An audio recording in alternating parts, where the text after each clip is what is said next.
எத்தனை பேர் விசுவாசிக்கிறீங்க? ஆமென் சொல்லுங்க. ஆண்டவர் இங்க பார்த்து சொல்றாங்க. இந்த வார்த்தை என்னன்னு கேட்டா, ಈ ಒಂದು ಮಾತು ಏನಂದ್ರೆ இருக்குது ಇರುವುದು நம்ம வச்சுக்கணும், ನಾವು ಇಟ್ಕೊಳ್ಬೇಕು. இல்லாதது போயிட்டு ಇಲ್ಲದೇ ಇರೋದಕ್ಕೆ ಉಂಟು, இருந்தாலும் இல்லைன்னு சொல்றது. ಇದ್ದರೂ ಇಲ್ಲ ಅಂಬುದು. எவ்வளவு இருக்குதோ அதை வச்சு நம்ம யூஸ் பண்ணிக்கணும். ಎಷ್ಟಿದೆಯೋ ಅದನ್ನ ಇಟ್ಟು ನಾವು ಪ್ರಯೋಜನ ಮಾಡಬೇಕು. ஆனா இங்க வேதம் என்ன சொல்லப்பட்டிருக்குது? ಇಲ್ಲಿ ಸತ್ಯದಲ್ಲಿ ಏನಿರುತ್ತದೆ, ஒரு ஸ்திரீ ಒಂದು ಹೆಂಗಸು ஒரு தீர்க்கதரிசியோட மனைவி. ಒಂದು ಪ್ರವಾದಿಯ ಹೆಂಡತಿ. இன்னைக்கு எல்லாரும் நினைக்கிறாங்க, ஏன் ஊழியக்காரர்கள் இவ்வளவு உபத்திரம், இவ்வளவு பிரச்சனை வருதுன்னு. ಇವತ್ತು ಎಲ್ಲರೂ ಚಿಂತೆ ಮಾಡ್ತಾರೆ, ಯಾಕೆ ಸೇವಕರಿಗೆ ಎಷ್ಟು எவ்வளவு உபத்திரம் வந்தாலும் எவ்வளவு போராட்டம் வந்தாலும் கர்த்தர் நமக்காக ஜெயம் கொடுக்கிற தேவனாக இருக்கிறார். ಅಲ್ಲಿ ಎಷ್ಟು ಹೋರಾಟ ಸಂಕಷ್ಟಗಳು ಬಂದರೂ ಕರ್ತನು ನಮಗೋಸ್ಕರ ಜಯ ಕೊಡುವವರಾಗಿದ್ದಾರೆ. இந்த வார்த்தை என்ன என்று கேட்டா, ಈ ಮಾತುಗಳು ಏನೆಂದರೆ எவ்வளவு அழகான வார்த்தை, ಎಷ್ಟು ನವ್ಯವಾದ ಮಾತುಗಳು. இந்த 2வது வசனத்தை வாசிங்க. 2ನೇ ವಾಕ್ಯ. எலிசா அவளை நோக்கி, நான் உனக்கு என்ன செய்ய வேண்டும்? நான் என்ன செய்ய வேண்டும்?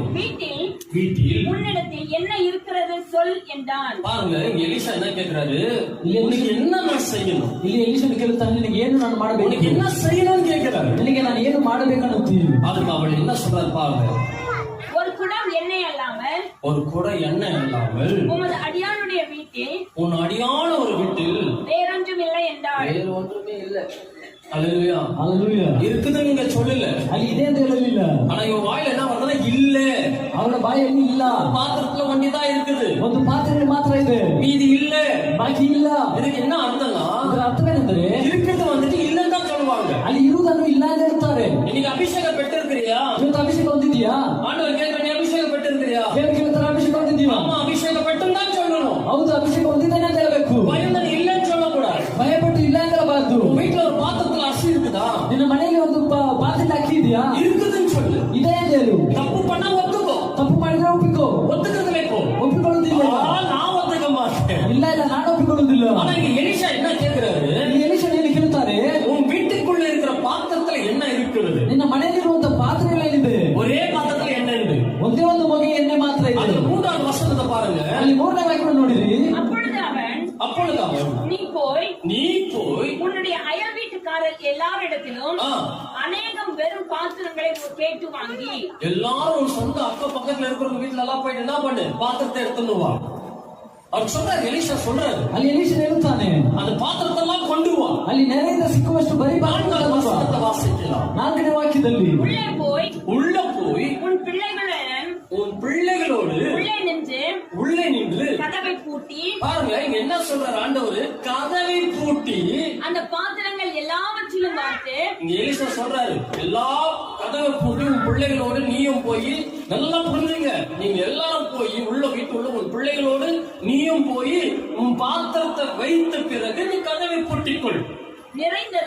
நிறைந்தது ஒரு பக்கத்தில் வை என்றான். ஹல்லேலூயா, ஹல்லேலூயா. எவ்வளவு நிரம்பி இருக்கிறதோ அதை எடுத்து ஒரு பக்கத்துல வை. ಎಷ್ಟು ತುಂಬಿದೆಯೋ ಅದೆಲ್ಲ ಒಂದು ಕಡೆ ಇಡು. அந்த 5வது வசனத்தை பாருங்க.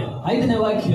அவள் அவனிடத்திலிருந்து போய் தன் பிள்ளைகளுடன் கதவை பூட்டிக் கொண்டு இவர்கள் பாத்திரங்களை அவளிடத்தில் கொடுக்க அவள் அவைகளில் பார்த்தாள். ஹல்லேலூயா. அது கீழே வாசிங்க 6வது. அந்த பாத்திரங்கள் நிறைந்த பெண் அவள் தன் மகன் ஒருவனை நோக்கி இன்னும் ஒரு பாத்திரம் கொண்டு வா என்றாள்.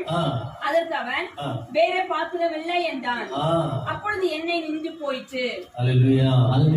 ஆண்டவர் இதுக்கு என்ன சொல்றாருன்னா, நீ எவ்வளவு பாத்திரத்தை வைக்கிறியோ, ಎಷ್ಟು ಪಾತ್ರೆಗಳನ್ನು ಇಡ್ತೀಯೋ அவ்வளவு பாத்திரத்தை கட்ட நிரப்பி கொடுப்பார். ಅಷ್ಟು ಪಾತ್ರೆಗಳನ್ನು ಕಟ್ಟಿ ತುಂಬಿ ಕೊಡುವ. அதுக்கு நிரப்பி கொடுக்கிற காரணம் என்னன்னு கேட்டா, ಅದನ್ನು ತುಂಬಿಸುವ ಕಾರಣವೇನೆಂದರೆ, நீ எவ்வளவு வச்சிருக்கிறியோ, ನೀನು ಎಷ್ಟು ಇಟ್ಟಿದೆಯೋ, நீ கதவை பூட்டி ನಿನ್ನ ಬಾಗಿಲನ್ನು ಮುಚ್ಚಿ உன் பிள்ளைகளோடு சேர்ந்து ನಿನ್ನ ಮಕ್ಕಳ ಜೊತೆ ಸೇರಿ அதுக்காக கர்த்தருக்கு நன்றி சொல்லு. ಅದಕ್ಕೋಸ್ಕರ ಕರ್ತನಿಗೆ ಕೃತಜ್ಞತೆ ಇಲ್ಲ. அதை வைத்துக் கொண்டே இல்லைன்னு சொன்னா, ಅದನ್ನು ಇಟ್ಟುಕೊಂಡು ಇಲ್ಲ எல்லாம் காலியாகிவிடும். ನಮ್ಮ ಪಾತ್ರವೆಲ್ಲ ಬರಿದಾಗುತ್ತದೆ.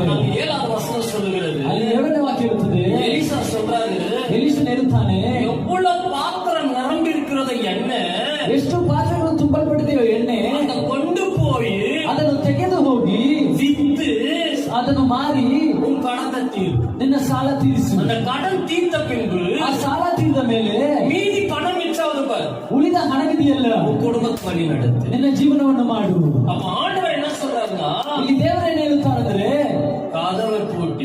ಬಾಗಿಲನ್ನು ಮುಚ್ಚಿ உன் பிள்ளைகளோட சேர்ந்து ನಿನ್ನ ಮಕ್ಕಳ ಜೊತೆಗೆ ಸೇರಿ முழங்கால் போட்டு ஜெபம் பண்ணு. ಮೊಣಕಾಲೂರಿ ಪ್ರಾರ್ಥನೆ ಮಾಡು. கர்த்தர் உன் வீட்டு ஆசீர்வாதத்தை நிரப்பி கொடுப்பார். ಕರ್ತನು ನಿನ್ನ ಮನೆಯಲ್ಲಿ ஹalleluya.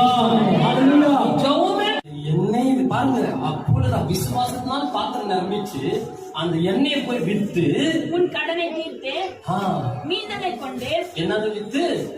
கடனை தீர்த்து எண்ணெய் வித்து கடனை தீர்த்து மீந்ததை கொண்டு மீதியானது நீயும் உன் பிள்ளைகளும் ஜீவனம் பண்ணுங்கள் என்றான். ஹalleluya. என்ன வேலை செய்யுமோ அதை செய்த பிறகு நீயும் உன் பிள்ளைகளும் நீ சாப்பிடுவாய். ஹalleluya. அவங்க உள்ளது விசுவாசம் இருந்தது.